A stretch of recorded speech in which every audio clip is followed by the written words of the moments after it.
Booth level officer BLOની કામગીરી દરમિયાન વહીવટીતંત્રની ઘોર બેદરકારી સામે આવી છે. લાંબા સમય સુધી લાઇનમાં ઊભા રહેવાને કારણે એક મતદારની તબિયત લથડતા તે અચાનક ખેંચ આવતા ચક્કર ખાઈને પડી ગયો હતો અને માથાના ભાગે ગંભીર ઈજા થતાં લોહીલુહાણ થઈ ગયો હતો. મળતી માહિતી અનુસાર આ યુવક છેલ્લા 2 કલાકથી લાઇનમાં ઊભો રહીને પોતાનો વારો આવવાની રાહ જોઈ રહ્યો હતો. લાંબા સમય સુધી ઊભા રહેવાને કારણે તેને અચાનક ખેંચ આવતા તે જમીન પર ઢળી પડ્યો.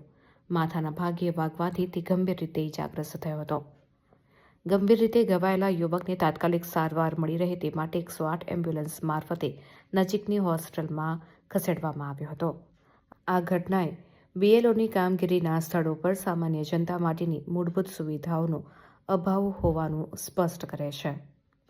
ઘટના સમયે વિસ્તારના મતદારોની મદદ માટે સવારથી શાળામાં હાજર રહેલા કોંગ્રેસ અગ્રણી રોનક પરીખ ઉર્ફે ચમને વહીવટીતંત્રની કામગીરી પર આકરા પ્રહાર કર્યા હતા. 4 તારીખથી ચૂંટણી પંચ મતદાર યાદી SIRની કામગીરી જે કરવામાં આવી છે તેના ભાગરૂપે કેટલાક લોકો મૃત્યુ પામ્યા છે.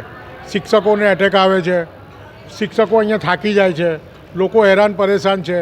લોકોને મતદાર યાદીની શું પ્રક્રિયા છે એના વિશે સમજ નથી, ના BLOને સમજ નથી પડતી, ના કલેક્ટર કોઈ જવાબ નથી આપતા, ના આપણે સાઇટ ચાલુ રહેતી નથી, એ બી બંધ હોય છે.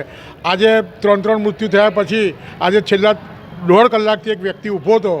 એને અમે એ વ્યક્તિ એવું કહે છે કે હું દવા લીધા વગર આવ્યો છું, પણ આજે આ કામ મારે પૂર્ણ કરીને જ જવાનું છે.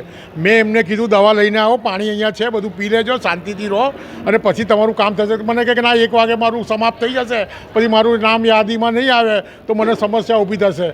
તો એને તરત 1.5 કલાક એટલે દવા નથી લીધી, ડાયાબિટીસનો પેશન્ટ હતો, એને તરત ખેંચાઈ, એને BP એકદમ લો થઈ ગયું અને ધ્રામ કે પડી ગયો. એટલે મારે સરકારને અપીલ છે કે તમે કમસે કમ જે સ્કૂલમાં પ્રોગ્રામો રાખો ત્યાં પાણીની વ્યવસ્થા, ત્યાં સીટિંગની વ્યવસ્થા, ત્યાં કોઈ પણ રીતની જરૂરિયાત જે હોય સમસ્યા એ બધું દૂર કરો.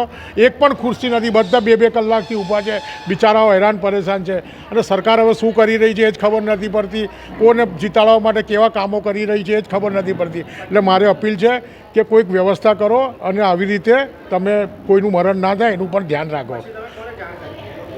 અમે પ્રેસ મીડિયાને જાણ કરી કે આવી રીતે ખૂબ જ પરિસ્થિતિ ખરાબ છે અને 108ને બી જાણ કરી. 108વાળા તાત્કાલિક આવ્યા અને એમને દવાખાને SSGમાં લઈ ગયા.